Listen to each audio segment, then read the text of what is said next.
ऐसा बाप नहीं चाहिए।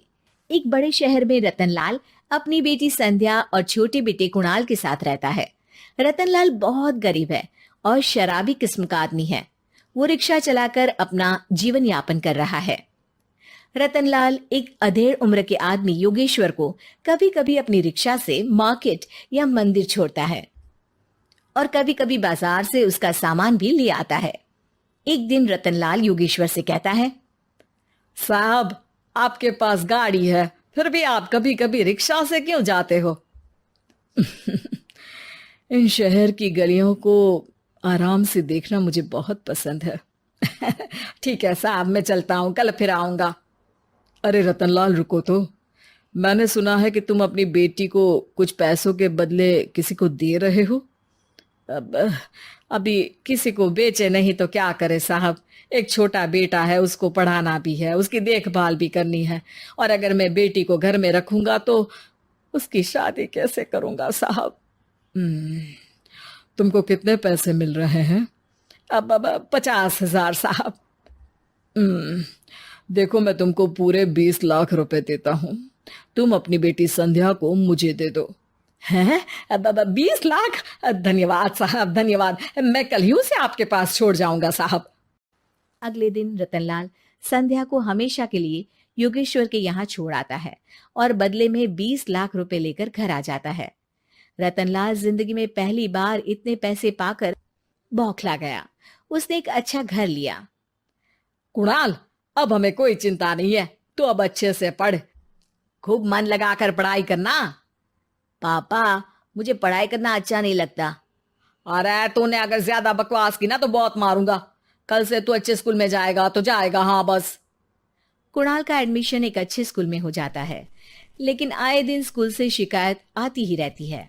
10 साल बाद एक दिन प्रिंसिपल मैडम रतनलाल को स्कूल में बुलाती है।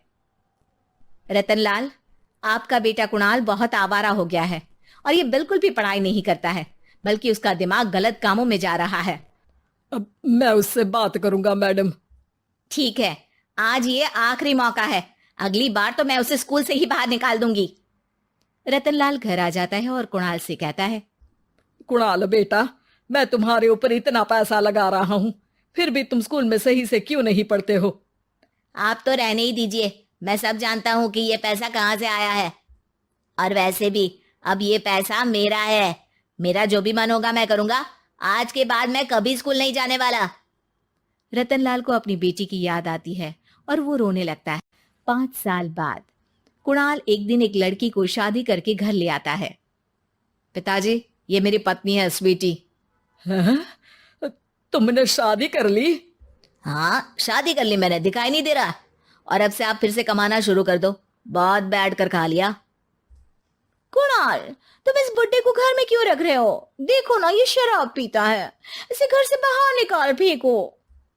अरे स्वीटी, ये मेरे पापा है,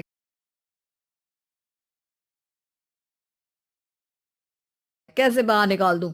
और वैसे भी घर में कोई तो चाहिए ना काम करने वाला। नौकर समझ कर रख लो। इस बुड्ढी को तो घर से बाहर निकाल कर ही रहूंगी मैं कब तक इसके लिए खाना बनाऊंगी? स्वीटी एक दिन घर के बाहर पार्क में अपनी दोस्तों के साथ बैठी होती है। तभी वो रतनलाल को बुलाती है। पिताजी, मेरे कमरे में मैं अपना फोन छोड़ आई हूँ, जरा ला कर तो देना। अब हाँ हाँ, जरूर, अभी लेकर आता हूँ। रतनलाल फोन लेकर आ जाता है।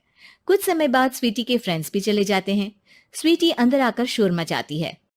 चोर चोर! कहाँ है चोर? मुझे तो यहाँ कुछ नहीं दिख रहा।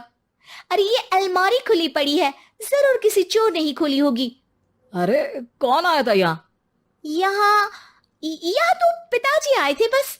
अरे बहू, मैं चोर नहीं हूं।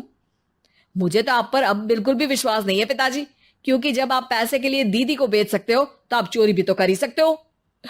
अरे लेकिन वो सब तो मैंने तेरे भले के लिए किया था ना। मैं तो कहती हूँ कि हमें इनकी कमरे की तलाशी लेनी चाहिए। तुम बिल्कुल सही कह रही हो, चलो। स्वीटी और कुणाल दोनों रतनलाल के कमरे की तलाशी लेते हैं और उन्हें वहां स्वीटी की ज्वेलरी और पैसे मिल जाते हैं। मैं तो पहले ही जानता था कि चोर आप ही हो। निकल जाओ मेरे घर से और दोबारा अपनी शक्ल मत दिखाना। रतनलाल आंखों में आंसू लिए घर से निकल जाता है। स्वीटी मन ही मन सोचती है, आज तो मेरी प्लानिंग सफल हो गई।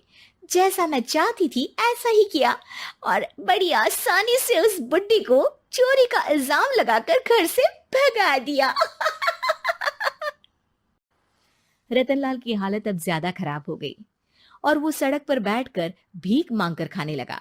एक दिन वहां एक गाड़ी आकर रुकी और सड़क पर बैठे सभी भिखारियों को अपने सेंटर ले गई। एनजीओ की मालिक संध्या एक एक करके सभी को सुविधा मुहैया कराती है। तभी उसकी नजर रतनलाल पर पड़ती है। पिताजी, संध्या तू? पिताजी आपकी ये हालत कैसे हुई? ये सब मेरे बुरे कर्मों की सजा है जो मुझे मिल रही है। मुझे माफ कर दे बेटी।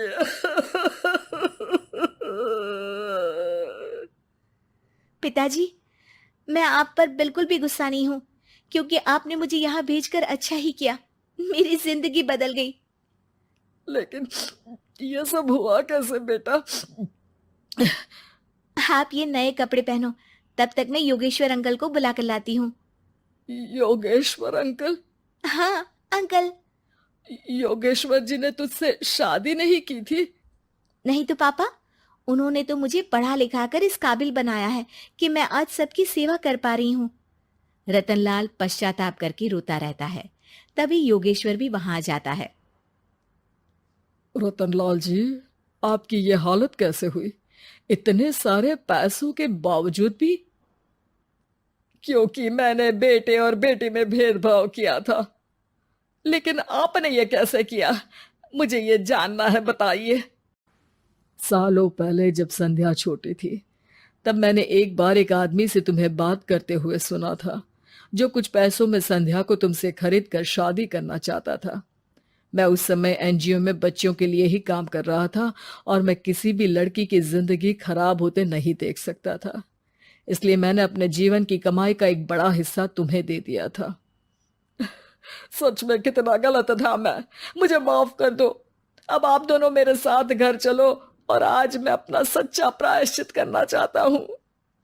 योगेश्वर और संध्या रतनलाल के साथ घर जाते हैं। स्वीटी दरवाजा खोलती है। चोर भिखारी, तो फिर से आ गया? चल भाग यहाँ से बुड्ढे। ये घर तुम्हारे बाप का नहीं, मेरा है। बाहर निकलो यहाँ से। रतनलाल कुणाल और संध्या को घर से बाहर निकाल देता है। योगेश्वर जी, अब ये घर आपका है और अब आप यहाँ एक और एनजीओ खोल सकते हैं। शायद अब ये सच्चा प्रायश्चित है। संध्या अपने पिता के गले लग जाती है।